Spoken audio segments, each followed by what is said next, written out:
Hello friends, welcome to my YouTube channel struggle with Dev.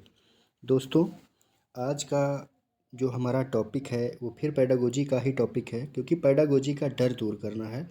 Pedagogy को कैसे हम आसान बना सकते हैं उस पर बात करनी है आज। और पेडागोजी से आज के टॉपिक से आपके 3 क्वेश्चन वो आपके हो जाएंगे 100%, क्योंकि यही शब्द बिल्कुल ऐसे आपको पेपर में मिलते हैं सीटेट के एग्ज़ाम में।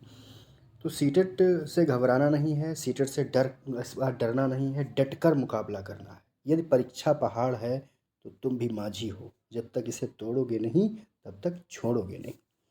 दोस्तों, तो आज जो हमारा टॉपिक रहेगा वो पेडागोजी से संबंधित कुछ ऐसे टर्म्स हैं जो अक्सर हमें बहुत तकलीफ़ देते हैं। ये टर्म जैसे आ जाता है जब हम लोग देखेंगे कि ऐसे टर्म जिससे हम सोचते हैं कि यार इसमें हो क्या सकता है भाई, अरे वाह ये तो हमने कभी देखा ही नहीं, पता नहीं इसमें क्या करना होगा, हमें कैसे इसमें करेंगे। इन सब चीज़ों से हमें इस बार बिल्कुल नहीं डरना है। हम भी देखेंगे सीटेट में इस बार कितना दम है, कितने बढ़िया से पेपर सेट करता है।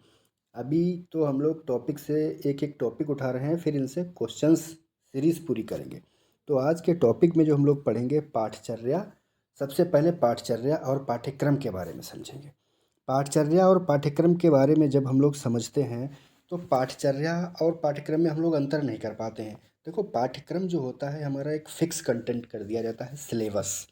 पाठ्यक्रम मतलब सिलेबस कर दिया जाता है, पाठ्यक्रम को सिलेबस कहते हैं। और सिलेबस एक टॉपिक निश्चित कर दिया गया, बुक के पहले ही दिया गया है ये पाठ्यक्रम पढ़ाना है। जैसे सीटेट का आया तो ये सिलेबस, आरओ का आया तो ये सिलेबस, यूपीपी का आया तो ये सिलेबस, एकदम निश्चित कंटेंट होता है, इतना ही हमें पढ़ करके परीक्षा देना, वो सिलेबस। ऐसे ही स्कूल में होता है। तो कक्षा 7 का ये पाठ्यक्रम, कक्षा 6 का ये पाठ्यक्रम, कक्षा 4 का ये, कक्षा 5 का ये पाठ्यक्रम, वो पाठ्यक्रम होता है। लेकिन पाठ्यचर्या के बारे में अगर हम बात करते हैं तो पाठ्यचर्या जो होती है वो विद्यालय के अंतर्गत जो भी एक्टिविटीज़ होती हैं, जो भी गतिविधियाँ होती हैं, वो चाहे पढ़ाई से संबंधित हो, चाहे खेलने से संबंधित हो, चाहे कहानी हो, चाहे कविताएं हो, चाहे प्रतियोगिताएं हों, ये सब हमारे पाठ्यचर्या में आता है। यदि क्वेश्चंस इससे बन जाए कि एक विद्यालय में अध्यापक के द्वारा पाठ्यक्रम को अधिक महत्व दिया जाता है पाठ्यचर्या की अपेक्षा, तो इस प्रकार का शिक्षण प्रभावी है या अप्रभावी है, तो हम तुरंत डिसाइड कर लेंगे कि यह हमारा शिक्षण प्रभावी नहीं होगा बल्कि अप्रभावी हो जाएगा। क्यों? क्योंकि भाई जब पाठ्यक्रम पर ही तो निश्चित कंटेंट है, बच्चे का सर्वांगीण विकास कैसे संभव होगा? खेलने के पढ़ने के साथ साथ खेलना तो बहुत ही ज़रूरी है। खेलने से बच्चे का सर्वांगीण विकास होता है, ठीक है, मानसिक क्षमता भी बढ़ती है, शारीरिक भी विकास होता है। तो पाठचर्या इज़ गुड, पाठचर्या बहुत अच्छा। विद्यालय के परिप्रेक्ष्य में हम ध्यान देंगे विद्यालय की संपूर्ण गतिविधियाँ प्लस कक्षा का कार्य, ये सारा मिला करके पाठचर्या के अंतर्गत आता है। तो सबसे पहले हम ध्यान देंगे कि पाठचर्या जो है उस पर फोकस करेंगे कि विद्यालय की पाठचर्या हमारी अच्छी होनी चाहिए। जितने भी खेल की सामग्री हैं विद्यालय में उपलब्ध होनी चाहिए। पढ़ाई के साथ साथ खेलना भी अति आवश्यक है। ठीक, तो पाठचर्या बहुत अच्छा है। नेक्स्ट बात करते हैं हम, अगला टॉपिक है जिससे क्वेश्चन हर हालत में बनता है, औपचारिक शिक्षा और अनौपचारिक शिक्षा। Formal education and informal education. Formal education क्या है और इनफॉर्मल एजुकेशन क्या है? औपचारिक शिक्षा और अनौपचारिक शिक्षा। जब हम औपचारिक शिक्षा पर बात करते हैं तो औपचारिक शिक्षा का मतलब होता है सब कुछ निश्चित, सब कुछ निश्चित। औपचारिक पत्र भी होता है, एक अनौपचारिक पत्र होता है, एक औपचारिक पत्र होता है ना? तो औपचारिक पत्र में जिसमें निश्चितता हो, एक सटीक शब्द लिखे हों, वो हमारा औपचारिक होता है। जिस और औपचारिक शिक्षा ये पूछा जाता है कि विद्यालय में कौन सी शिक्षा मिलती है, तो विद्यालय में भैया निश्चित रूप से शिक्षा मिलती है। निश्चित रूप का मतलब वहाँ समय भी निश्चित है, ठीक है, कौन पढ़ाएगा यह भी डिसाइड हो गया, समय भी निश्चित, कौन पढ़ाएगा यह भी निश्चित, किस समय से पढ़ाई स्टार्ट और किस समय से छुट्टी, दोनों का समय एकदम निर्धारित होता है। कौन से समय में कौन सा पीरियड होगा यह भी निर्धारित होता है। तो विद्यालय की शिक्षा औपचारिक शिक्षा है।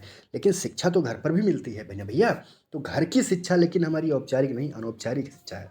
क्योंकि घर पर पता नहीं कब पापा एक थप्पड़ मार के हमको याद करा दें, है ना? घर पे तो हम लोग पढ़ते रहते हैं और पढ़ने के साथ साथ में बहुत सी अन्य चीज़ें सीख, खेत गए तो वहाँ भी सीख गए, वहाँ भैंस चराने गए, बकरी चराने बच्चे गए छोटे छोटे, देखिए वहाँ ज़मीन पर गिलास बना देते हैं, है ना? तो गिलास बनाना सीख जाते हैं। तो ऐसी शिक्षा जिसका कोई समय नहीं है सीखने का, ठीक है, कभी भी सीख सकते हैं, तो वो अनौपचारिक शिक्षा होती है, इनफॉर्मल एजुकेशन होता है, कुछ भी निश्चित नहीं। ठीक, परिवार की शिक्षा जो होती है अनौपचारिक शिक्षा होती है। ठीक, तो औपचारिक और अनौपचारिक उम्मीद करते हैं बेहतर समझ गए होंगे। बहुत क्वेश्चन आता है औपचारिक शिक्षा जहाँ पर सब कुछ निश्चित हो, विद्यालय की शिक्षा। अनौपचारिक शिक्षा जहाँ पर कुछ भी निश्चित ना हो, परिवार की शिक्षा। पूछा जाता है कि अनौपचारिक शिक्षा के अंतर्गत कौन आता है, तो हमारा परिवार आएगा। और परिवार याद रखिएगा, परिवार जो है वो हमारा प्राथमिक विद्यालय है।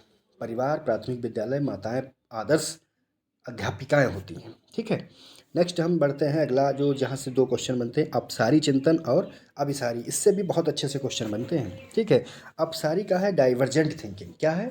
डाइवर्जेंट थिंकिंग अपसारी है, और कन्वर्जेंट थिंकिंग अभिसारी होता है। तो देखिए, जैसा कि आपको यहाँ पर दिखाया गया है, अपसारी का मतलब जब एक जैसे टार्च है, टार्च का जब प्रकाश फैलता है तो सभी दिशाओं में फैलता है। ठीक, हर तरीके से फैल जाता है, तो वो अपसारी होता है, वो अपसारी होता है। Out of the box, out of the box, ये भी कभी कभी लाइन दी होती है डायरेक्ट टेट या सीटेट में कि आउट ऑफ द बॉक्स कैसा है, अपसारी चिंतन है। तो जो बहिर्मुखी बालक होते हैं वो डाइवर्जेंट थिंकिंग कहते हैं। हर प्रकार से चीज़ों को सीख सकते हैं, बहुत आसानी से चीज़ों को सीखते हैं। तो अपसारी चिंतन का मतलब है कि जब कोई बालक को हम बता दें कि भाई आपको स्कूल जाना है इस रास्ते से, और वो दूसरा रास्ता भी खोज ले, अगले दिन तीसरा रास्ता खोज ले, फिर वो शॉर्टकट ढूंढता रहे कि किस रास्ते से हम शॉर्टकट पहुँचना है। हमने उसको पढ़ाया ए फॉर एप्पल और वो कह रहा नहीं ए फॉर अंट होता है। हमने उसको पढ़ाया ए फॉर एप्पल, वो कह रहा नहीं ए फॉर एरोप्लेन होता है। तो वो बच्चा कैसा चिंतन कर रहा है? बहिर्मुखी बालक है और अपसारी चिंतन कर रहा है। अपसारी चिंतन कर रहा है, बहिर्मुखी बालक है। बिल्कुल याद रखिएगा इस बात को। अभिसारी चिंतन एकदम फिक्स हो जाए। अभिसारी का मतलब क्या है? अभी मान लो एक छोटा लड़का है और छोटे लड़के में रटने की क्षमता होती है, समझने की क्षमता कम। अभी इज अ स्मॉल चाइल्ड, या कहें तो बेबी है अभी। और बेबी का काम क्या है भैया? उसको जितना बता दो वो उतना रट लेता है, निश्चित कंटेंट, बस फिक्स, कुछ नहीं। A for Apple, A for Apple, A for Apple, A for Apple. लेकिन क्या है भाई, जो बालक के अंदर यह समझने की क्षमता हो जाती है कि ए फॉर अगर एप्पल होता है तो ए फॉर एरोप्लेन क्यों नहीं हो सकता, ए फॉर अगर एप्पल है तो ए फॉर एक्स क्यों नहीं हो सकता, एक्स मतलब कुल्हाड़ी। अगर ये क्षमता हो जाती है तो वो बच्चा अपसारी चिंतन करने लगता है। जब तक बालक इस अवस्था में है कि वह ए फॉर एप्पल ही पढ़ सकता है, ए फॉर एरोप्लेन नहीं जान सकता, तब वह अभिसारी चिंतन करता है। अभिसारी का मतलब होता है कन्वर्जेंट थिंकिंग।